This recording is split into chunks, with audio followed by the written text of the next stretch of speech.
The text message from my daughter made my coffee turn bitter in my mouth. Mom, I need you to stop calling. Dad's helping me secure my future. The inheritance is better off with him. My name is Eva, and in that moment I felt my carefully constructed world begin to crack. 21 years of motherhood, and this was the thanks I got. My daughter Reagan falling for her father's manipulative charm, just like I had all those years ago.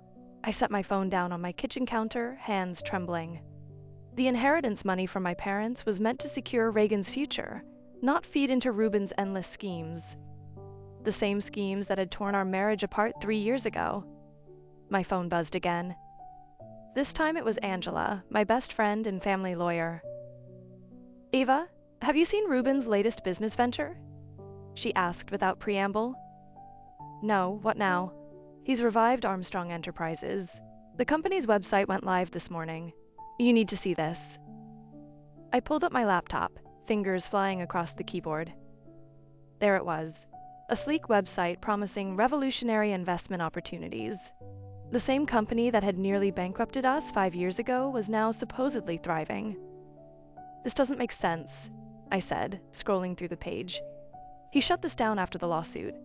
Unless he needed quick cash. Angela finished my thought. How much was Reagan's inheritance? $300,000. My voice cracked. My parents worked their whole lives to leave that for her education and future. Eva, listen to me. Come to my office. Now. 30 minutes later, I sat across from Angela in her downtown office, watching her flip through financial documents. Look at this. She pointed to a series of transactions. Armstrong Enterprises has been hemorrhaging money for months before going public. These numbers don't add up. He's desperate, I realized. The charming facade, the sudden interest in Reagan's life, the business revival. He's drowning in debt. My phone lit up with a text from my brother Evan. Sis, just ran into Ruben at the country club. He was with Bo Dixon. Remember him? Bo Dixon. The name hit me like a punch to the gut.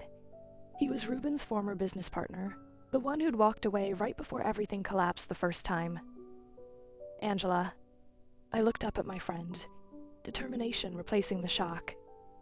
I need everything you can find on Armstrong Enterprises' current assets. Every transaction, every partner, every detail. What are you thinking? I'm thinking it's time to beat Ruben at his own game. He's always been good at making people see what they want to see. But this time, I'm going to make him see what I want him to see. I called Evan back immediately. Did Bo seem friendly with Ruben? I asked. Far from it. Bo looked like he'd rather be anywhere else. Want me to do some digging? Please. And Evan? Don't let Ruben know you're involved. That evening, I sat in my home office, staring at old photos of Reagan's graduation from high school. Her bright smile, Ruben's arm around her shoulders, my proud tears. 3 years ago, we still looked like a family. My phone buzzed with an email notification. Angela had sent over the preliminary findings on Armstrong Enterprises. As I scrolled through the documents, something caught my eye. A small subsidiary company registered in Bo Dixon's name, seemingly forgotten in the previous bankruptcy. I dialed Angela's number. I found our way in. I said without greeting. Remember that small tech startup Ruben and Bo invested in before everything fell apart? It's still active, and Bo's the majority shareholder. The one asset Ruben overlooked. Angela's voice held a note of triumph. Eva, this could change everything. Get me a meeting with Bo, I said, my resolve hardening. It's time to show Reagan who her father really is. As I ended the call, another text from Reagan appeared. Mom, please understand. Dad says this investment will triple my inheritance in 6 months. He's changed. I touched the screen, tracing the words of my daughter's message. Oh, honey. I whispered to the empty room. He hasn't changed at all. But I have. The setting sun cast long shadows across my office floor as I began to plan. Ruben had always underestimated me, dismissed me as the bitter ex-wife who couldn't let go. He forgot that I'd watched him build and destroy businesses for 20 years. I knew his playbook by heart. This time, I wouldn't just watch. This time, I would protect my daughter's future, even if she couldn't see the danger herself. Sometimes love means fighting battles your children don't even know are being fought. I opened my laptop and began to type. Dear Bo, we need to talk about Reuben Armstrong. Bo agreed to meet me at a small coffee shop on the outskirts of town, far from Reuben's usual haunts. I arrived early, watching him through the window as he pulled up in his Tesla, successful but subtle, exactly as I remembered him. Ava. He nodded, sliding into the booth across from me. I wondered how long it would take you to reach out. You knew? He stirred his coffee slowly, deliberately. When Reuben started showing up at the club again, throwing around big promises about Armstrong Enterprises, I knew it was only a matter of time before someone started asking questions. And what would you tell them? I leaned forward, studying his face. I'd tell them to look into the Meditech subsidiary. He pulled out his phone, showing me a series of documents. The one asset Reuben conveniently forgot during the bankruptcy. It's worth 7 figures now. My hands trembled as I scrolled through the financial statements. And Reagan's inheritance? Is probably already gone, Bo said quietly. But this could get it back. The bell above the coffee shop door chimed, and I quickly handed back his phone. My brother Evan walked in, right on schedule. Sorry I'm late, he said, sliding in next to me. Traffic was brutal. Bo's eyebrows raised slightly. The Montgomery siblings together again. Reuben won't like this. Reuben doesn't need to know, I said firmly. Not yet. Angela called while we were still talking strategy.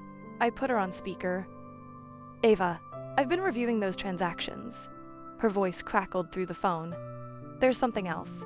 The timing of Reagan's inheritance transfer coincides perfectly with a major payment made to an offshore account. Bo nodded grimly. He's moving money around trying to stay ahead of his creditors. Classic Reuben. Can we prove it? Evan asked. With the right documentation, yes, Angela replied. But we need access to Armstrong Enterprises' current financial records. I looked at Bo. Could you help with that? He hesitated, then pulled out a business card. There's someone you should talk to. My contact at the SEC. They've been watching Reuben's activities for months. My phone buzzed with a text from Reagan. Dad's taking me to dinner tonight to discuss investment strategies. Wish you could be happy for me. I showed the message to Evan, who squeezed my hand under the table. We need to move fast, I said, before he burns through all of it. I'll set up a meeting with my SEC contact. Bo stood up. But Eva, be careful. Reuben's more desperate than you know. After Bo left, Evan and I headed to Angela's office. She was waiting with stacks of documents spread across her desk. Look at this. She pointed to a highlighted section. These signatures? They don't match Reagan's usual signature pattern. My heart stopped. Are you saying he forged them? Not exactly, but there's enough inconsistency to raise questions about duress or manipulation. Evan paced the office. We need more. Something concrete that Reagan can't ignore. What about Caitlin? I suggested. Reagan's roommate? She sees things we don't. Angela nodded. Good thinking. We need eyes and ears close to Reagan. I dialed Caitlin's number, praying she'd pick up. On the 3rd ring, she answered, Mrs. Montgomery? I was just about to call you. Reagan's been acting strange lately, ever since her dad started showing up at campus. Strange how? Stressed, distracted. She missed 2 important study sessions this week, and... She lowered her voice. I saw her crying in our room yesterday, looking at bank statements. My maternal instinct flared. Caitlin, I need your help. Can you keep an eye on her? Let me know if anything seems off. Of course. Actually, Mr. Armstrong is supposed to come to campus tomorrow for lunch. Something about meeting with financial advisors. I exchanged looks with Angela and Evan. Tomorrow could be our chance. Thank you, Caitlin. You're a good friend. After ending the call, I turned to Angela. How quickly can you get those documents to your SEC contact? First thing tomorrow. But Eva, we need to be strategic about this. One wrong move and Reuben could disappear with everything. He already took my marriage and my daughter's trust, I said, my voice hard. He's not taking her future too. Evan put his hand on my shoulder. We'll get it back, sis. All of it. As we left Angela's office, my phone lit up with another text from Reagan. Dad says I should be grateful he's managing my inheritance. Says you never understood business like he does. I typed back, I love you, sweetheart. Always will. Then I turned to Evan and Angela. Tomorrow we start pushing back. Hard. The university campus buzzed with activity as I parked my car. Caitlin had texted me the location of Reagan's favorite coffee spot where she and Ruben would be meeting. I wasn't planning to confront them, not yet. But I needed to see their interaction for myself. They just arrived, Caitlin texted. He's showing her something on his laptop. I found a spot at an outdoor table hidden behind a large planter, close enough to hear their conversation. Ruben's voice carried across the patio, smooth as ever. See these projections, sweetheart? By next quarter, your investment could double. Reagan leaned forward, frowning at the screen. But Dad, these numbers, they seem too good to be true. Trust me, Princess. Would I ever steer you wrong? My phone vibrated. Angela calling. Ava? She whispered. The SEC just confirmed what we suspected. The offshore accounts? They're empty. He's been moving phantom money around. My hands clenched around my phone as I watched Ruben show Reagan another spreadsheet. But what about my tuition for next semester? Reagan asked, her voice smaller than I'd heard it in years. Don't worry about that. The returns will more than cover it. A new voice cut through the conversation. Reagan? I thought that was you. Caitlin appeared, right on cue, carrying 2 coffee cups. We'd planned this intervention carefully. Oh, Mr. Armstrong. Caitlin smiled sweetly. I didn't know you were visiting. I just came from Professor Chen's financial management class. We were just discussing investment red flags and due diligence. I watched Ruben's face tighten almost imperceptibly. Fascinating, he said, closing his laptop. But Reagan and I were just finishing up. Actually, Caitlin sat down uninvited. Reagan, didn't you want to show your dad that article about the recent investment scam that targeted college students? The one we discussed in class? Reagan's eyes flickered between Caitlin and her father. Yeah, I did save that article. That won't be necessary. Ruben stood up abruptly. I have another meeting. Reagan, we'll continue this discussion later. As he walked away, I saw Reagan's shoulders slump. Caitlin placed a gentle hand on her arm. Hey, you okay? You've seemed really stressed lately. Reagan's voice cracked. I can't shake this feeling that something's wrong. Dad's promises sound amazing, but they don't add up, Caitlin suggested softly. My phone buzzed again. This time a text from Evan. Bo's contact at the SEC wants to meet. Tomorrow morning. I watched as Reagan pulled out her phone, probably checking her bank balance again. Her face fell. Kate, she whispered. I think I made a huge mistake. What do you mean? The inheritance?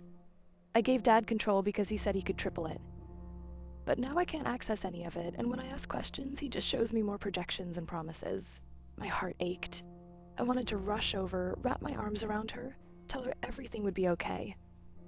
But she needed to see the truth for herself. Caitlin took a deep breath. Reagan, remember what Professor Chen said about investment red flags?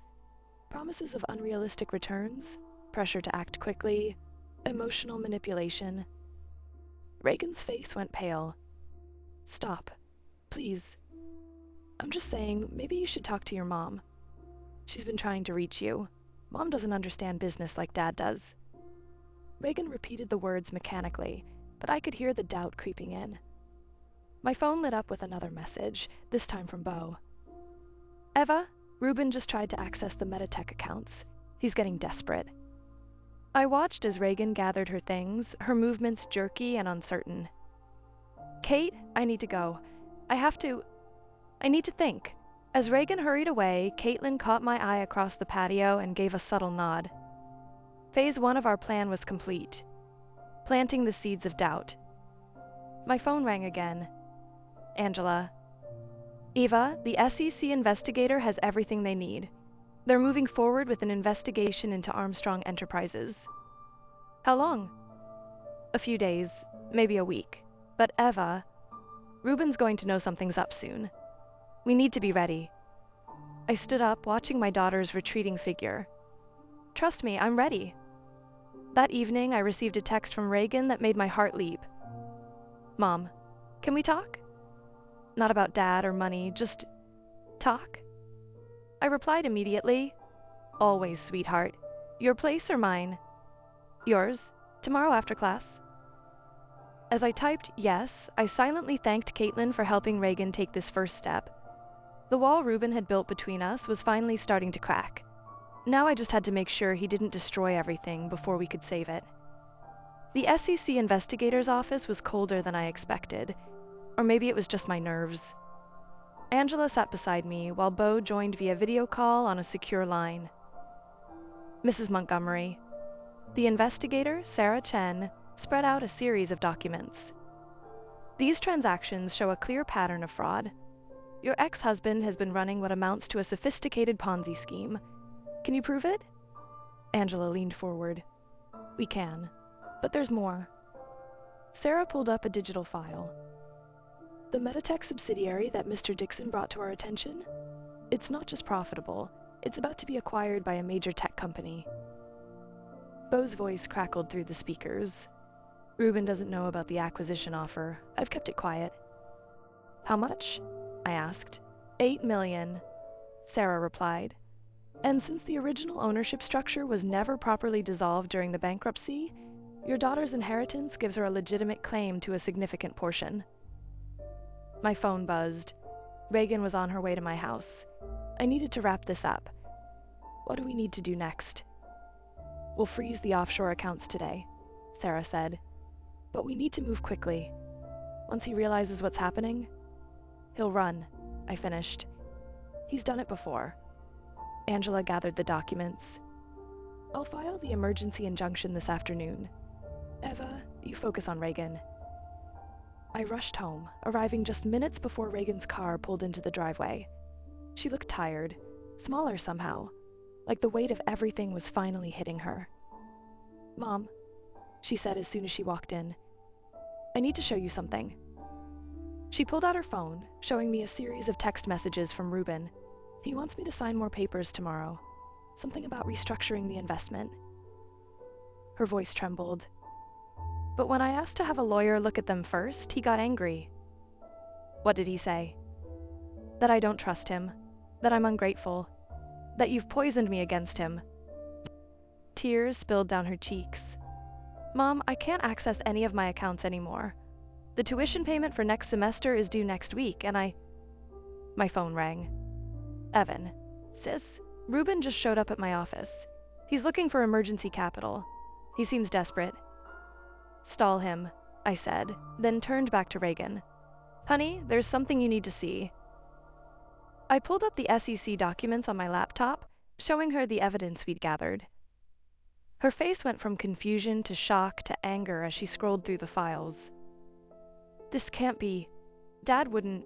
Reagan, look at the dates, the timing of the transfers. Your inheritance wasn't invested.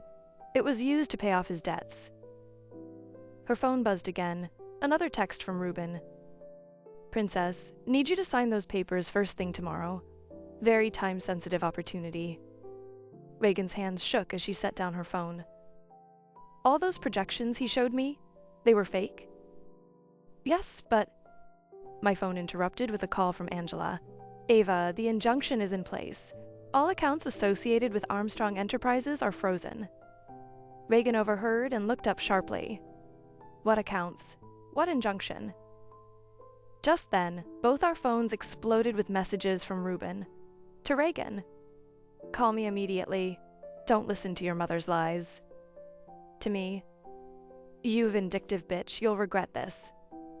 Mom? Reagan's voice was small. What's happening? I took her hands in mine. We're taking back your future. But I need you to be strong because this is going to get worse before it gets better. Her phone kept buzzing with messages from Ruben, each one more desperate than the last. She finally turned it off. "The Meditech shares," she said slowly. "The ones he made me sign over, they were worth something, weren't they?" "They're worth everything, honey, and we're going to get them back," Angela called again. "Ava, Ruben's lawyer just reached out. They want to negotiate." "No negotiations," I said firmly, watching Reagan's face set with determination. "We do this by the book." After I hung up, Reagan stood up and walked to the window, staring out at the darkening sky. "I have to see him," she said. "One last time. I need to hear him explain himself." "Are you sure?" She turned back to me and I saw something new in her eyes. A strength I recognized from my own mirror. "Yes, but not alone. Will you come with me?" My phone lit up with a message from Beau. "Ruben's at the country club. He's making a scene." I showed Reagan the message. "Ready?" She squared her shoulders. "Ready." As we drove to the club, I realized this wasn't just about money anymore. This was about a daughter finally seeing her father for who he really was, and choosing truth over comfortable lies. Sometimes the hardest battles are the ones we fight against our own illusions. The country club's parking lot was nearly empty when we arrived. Through the large windows, we could see Ruben at the bar, his usual polished appearance noticeably disheveled. "Wait." Reagan grabbed my arm before we entered. "What if he—" "I'm right here." I squeezed her hand. "We do this together." As we walked in, Beau emerged from a corner table, giving us a subtle nod. He'd stayed to make sure Ruben didn't leave before we arrived. "Reagan." Ruben's face lit up when he saw her, then darkened when he noticed me. "What is she doing here?" "We need to talk, Dad." Reagan's voice wavered but held firm. "About the inheritance, about everything." "Princess, whatever your mother's told you." "Show me the accounts," Reagan interrupted. "Right now. Show me where my money is." Ruben's charm flickered like a faulty light. "The investments are complicated, sweetheart. You wouldn't understand the— Try me." Reagan pulled out her phone. "Because the SEC seems to understand them pretty well." The color drained from Ruben's face. He grabbed for Reagan's arm, but I stepped between them. "Don't," I warned. "You did this," he snarled at me. "You turned her against me." "No, Dad," Reagan's voice cracked. "You did that yourself. The fake projections, the empty accounts, using my inheritance to pay off your gambling debts. I was protecting your future." He slammed his hand on the bar, making glasses rattle. "Everything I did was for you." "Like using my signature to transfer the Meditech shares?" Reagan's words hit him like physical blows. "Did you think no one would notice?" Ruben's eyes darted between us, his mask crumbling. "Who told you about Meditech?" "Beau did," I said quietly. "He never signed over his shares, did he? And now with the acquisition offer— Acquisition?" Ruben's head snapped up. "What acquisition?" The desperation in his voice confirmed everything. He hadn't known. $8 million, Dad." Reagan's tears flowed freely now. "That's what Meditech is worth. My inheritance could have paid for my entire education. Instead, you used it to cover your debts." "I can explain everything." Ruben reached for her again. "Just call off the SEC. We can fix this as a family." "Family?" Reagan stepped back. "Families don't steal from each other. Families don't lie and manipulate and—" "Don't you dare lecture me about family." Ruben's voice rose. "Your mother poisoned you against me from the start. That's enough." Beau's voice cut through the tension as he approached. "Ruben, it's over. The accounts are frozen. The SEC has everything." Ruben's face contorted. "You betrayed me too? After everything we built together?" "We built nothing," Beau replied calmly. "You destroyed everything we built. Just like you're destroying your relationship with your daughter right now." Reagan took a deep breath. "I trusted you, Dad. With everything. My future, my education, my inheritance. How could you?" "Reagan, please." Ruben's voice turned pleading. "Just sign these papers." He pulled documents from his jacket. One more signature and I can make everything right. I reached for the papers, but Reagan was faster. She took them, read the first page, and slowly tore them in half. No more signatures, she said quietly. No more lies. Ruben's facade finally shattered completely. You ungrateful little... Choose your next words very carefully. I stepped forward, my voice ice cold. Because they might be the last ones your daughter ever hears from you. The fight seemed to drain out of him all at once. He slumped onto a bar stool, suddenly looking old and defeated. It wasn't supposed to be like this, he mumbled. The deals were solid. I just needed time.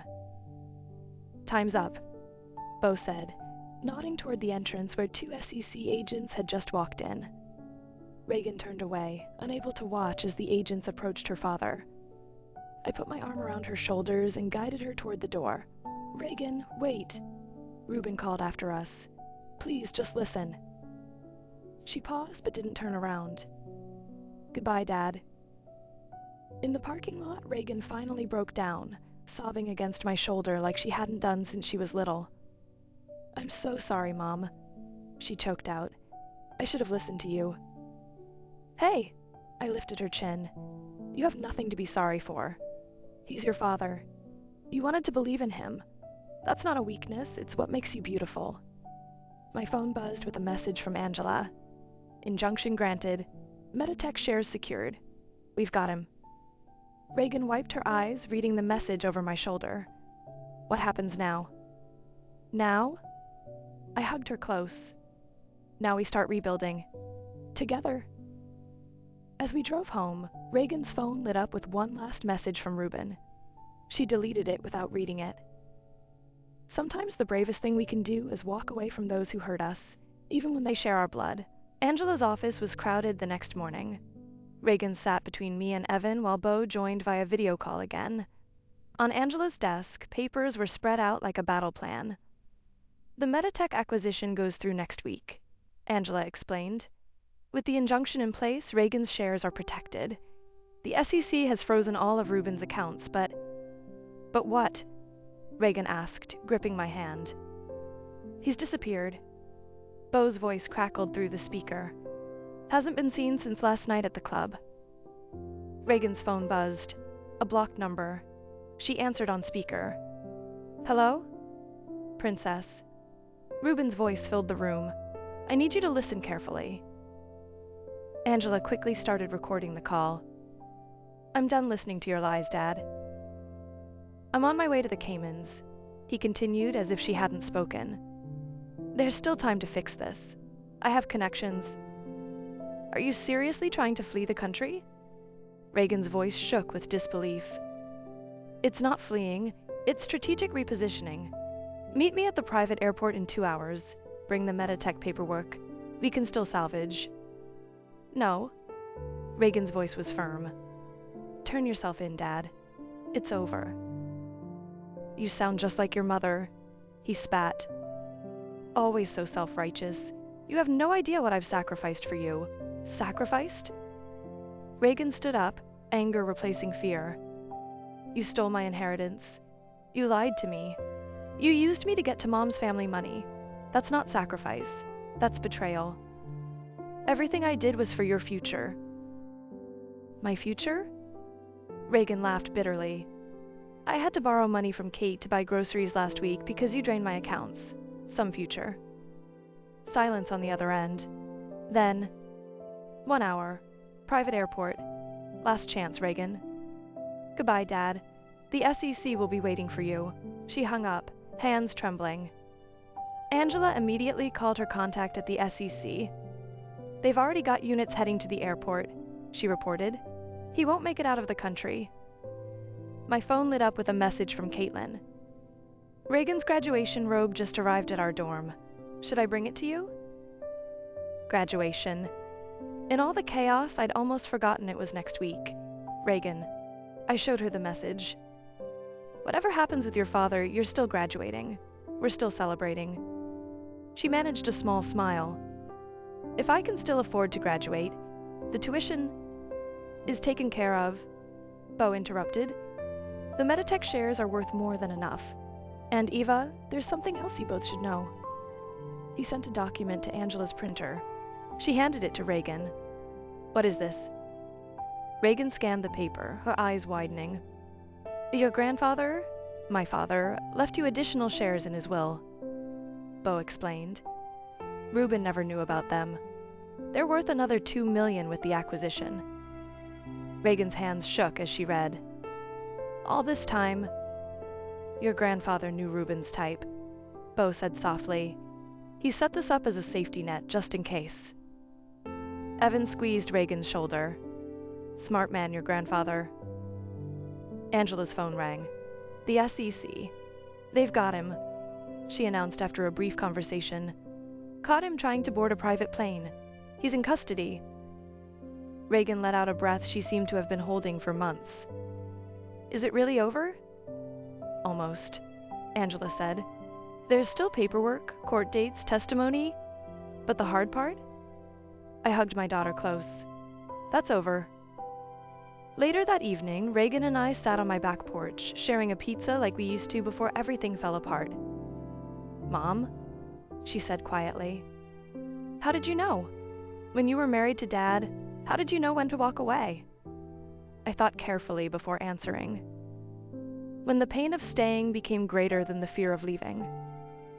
She nodded, picking at her pizza. I keep thinking about all the signs I missed, all the times I defended him to you. Hey, I turned to face her. You saw the best in him because that's who you are. Don't ever apologize for having a heart that wants to believe in people, even when they don't deserve it. Especially then, because now you know the difference between trust that's earned and trust that's manipulated. Her phone buzzed. Caitlin again. Graduation rehearsal tomorrow at 10, don't be late. P.S. Your mom's invited to the pre-ceremony breakfast. Reagan showed me the message. Will you come? Try and stop me. As the sun set, casting long shadows across the yard, Reagan leaned her head on my shoulder like she used to when she was little. Mom, thank you for fighting for me even when I pushed you away. I kissed the top of her head, my heart full. Always, baby, always. Sometimes the strongest love isn't the kind that holds on. It's the kind that knows when to fight, when to wait, and when to trust that truth will finally find its way home. Graduation morning dawned bright and clear. I arrived early at the campus cafe for the pre-ceremony breakfast, finding Reagan already there with Caitlin, both in their graduation robes. Mom, Reagan waved me over. The news just broke. She handed me her phone, showing a local news article. Local businessman charged with fraud faces 20 years. They're calling it one of the biggest investment fraud cases in the state, Caitlin added, scrolling through her own phone. Reagan's hands fidgeted with her coffee cup. His lawyer called this morning, asked if I'd speak at his sentencing hearing next month. What did you say? I told him I'd think about it. She looked up at me. Would you come with me if I do? Of course. I squeezed her hand. Whatever you decide. Angela arrived carrying a thick envelope. Sorry I'm late, but you both need to see this. She pulled out documents showing the Meditech acquisition had closed early. The shares were now worth even more than expected. $10 million, Angela announced. Reagan's portion is just over $4 million. Reagan's coffee cup clattered against its saucer. What? The tech company fast-tracked the deal when they heard about the fraud investigation. They wanted to protect their investment. $4 million, Reagan whispered. I could pay for med school, help other students, start a scholarship fund. Already thinking about helping others? I smiled. That's my girl. Caitlin checked her watch. We should head to the auditorium. They want graduates lined up in 30 minutes. As we walked across campus, I noticed Reagan kept checking her phone. Expecting a call? Dad's lawyer again. He says Dad wants to see me before the ceremony. We all stopped walking. He's out on bail until sentencing, Angela explained. But Reagan, you don't have to. I want to. Reagan straightened her graduation cap. One last time, to say what I need to say. Where is he? I asked. waiting in the campus garden. We found Ruben sitting on a bench, looking smaller somehow in the morning light. When he saw Reagan in her graduation robe, something flickered across his face. Pride? Regret? Maybe both. Princess, don't. Reagan held up her hand. You don't get to call me that anymore. He deflated visibly. Reagan then. I just wanted to say, no, Dad. For once you're going to listen. Reagan's voice was steady. I used to think you hung the moon. Every broken promise, every manipulation, I made excuses for all of it. But now I see you clearly. Everything I did was for yourself. She cut him off. Not for me. Never for me. Ruben stood up, reaching for her hand, but she stepped back. The funny thing is, Reagan continued, you actually gave me something valuable in the end. You taught me what real love looks like. It looks like Mom fighting for me even when I couldn't see the truth. It looks like Uncle Evan and Uncle Bo protecting what Grandpa left for my future. It looks like Caitlin and Angela standing by us through everything. Tears rolled down Ruben's cheeks. Reagan, please, I forgive you, she said quietly. Not for you, but for me, because I don't want to carry this anger anymore. But forgiveness doesn't mean forgetting or trusting you again. You're my daughter, and you're my father, but that's not a blank check to keep hurting me. She straightened her graduation gown. Goodbye, Dad. I hope you find whatever it is you're looking for. As she turned to walk away, Ruben called after her. Will you at least save me a seat at the ceremony? Reagan paused, but didn't turn around. No, those seats are for people who helped me get here. You're not one of them. We walked away, leaving him on the bench. Angela squeezed my arm before heading to find her seat in the auditorium. You okay? I asked Reagan as we approached the lineup area. She smiled, and for the first time in months, it reached her eyes. Better than okay. I feel free. The graduation march music started playing inside the auditorium. Mom? Reagan hugged me tight. Thank you for never giving up on me. Never could, never will. I straightened her cap one last time. Now go show the world what you're made of. As she took her place in line, I saw not just my daughter, but a woman who had faced betrayal and emerged stronger. Who had learned that sometimes the hardest lessons come from those we trust most, but that those lessons don't have to break us. The doors to the auditorium opened, and the graduation procession began. Reagan turned back one last time, giving me a bright smile and a thumbs up. Some victories aren't about winning or losing. They're about finding the strength to write your own story, even when others try to write it for you. This is the one, Reagan said, walking into the bright office space. It's perfect. I followed her in, taking in the large windows and modern furniture. The sign painter was already working on the frosted glass door. Montgomery Foundation, Empowering Education. The conference room can fit 20 people, she continued, practically bouncing with excitement. Perfect for board meetings and scholarship interviews. Angela walked in behind us, carrying a stack of legal documents. Everything's finalized. The foundation is officially registered. Reagan ran her fingers along the sleek desk that would be hers. I still can't believe this is real. Believe it, Evan said, walking in with a box of supplies. You've earned this. My phone buzzed. A text from Bo. Just got the final numbers from Meditech. The shares are worth even more than expected. Reagan's foundation is set for decades. Uncle Bo says hi. I showed Reagan the message. And congratulations.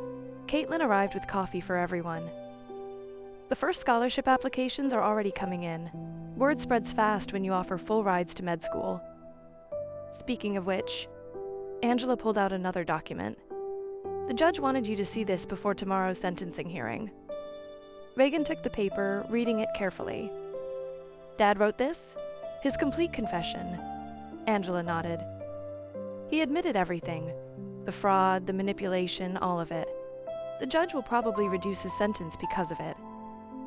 Are you still planning to speak at the hearing? I asked. Reagan set down the confession. Yes, I need to say my piece. But first, she pulled out a folder of her own. We have our first scholarship recipient to select. We gathered around the conference table. Me, Angela, Evan, Caitlin, with Bo joining on video call.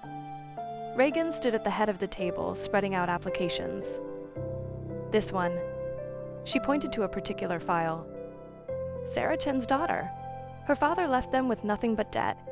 She wants to study business law to help other families avoid financial fraud. Poetic justice, Bo commented from the screen. It's not just about the money, Reagan continued. We're offering mentorship, internships, a support system.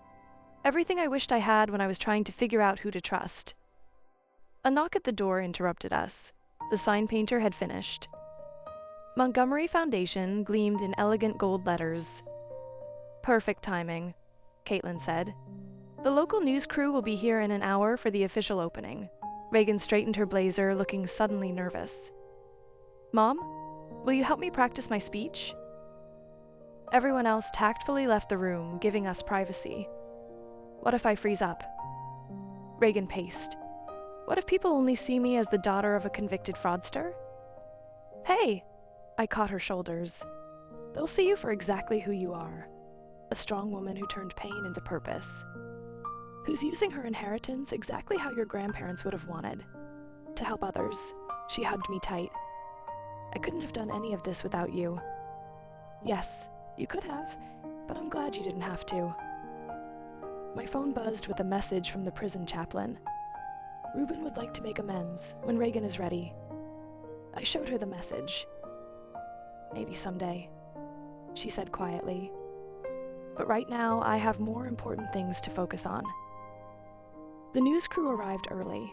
As they set up their cameras, Reagan stood at her desk, smoothing down her blazer one last time. Ready? I asked. She picked up the first scholarship award letter, the one for Sarah Chen's daughter. Ready. The cameras started rolling and Reagan began to speak, her voice clear and confident. The Montgomery Foundation was born from a simple truth. That trust, once broken, can be rebuilt into something stronger. Our mission is to help students who have faced financial hardship or betrayal to not just survive, but thrive. I watched my daughter shine in front of those cameras, turning her story of betrayal into a beacon of hope for others. This wasn't just an ending, it was a beginning. Not just for Reagan, but for every student who would walk through these doors seeking help. The foundation would be her legacy, not her father's betrayal. Her story would be one of rebuilding, not breaking. And as I watched her answer questions with grace and wisdom beyond her years, I realized that sometimes the best revenge isn't about getting even, it's about getting better. Last question, the reporter said. What would you say to others who have faced similar betrayals? Reagan caught my eye before answering. I'd tell them that your story doesn't end with the betrayal. It begins with what you choose to build from the ashes. Sometimes the strongest foundations are built on the ruins of what we thought would break us. And sometimes the best way to heal a broken trust is to become someone others can trust in turn.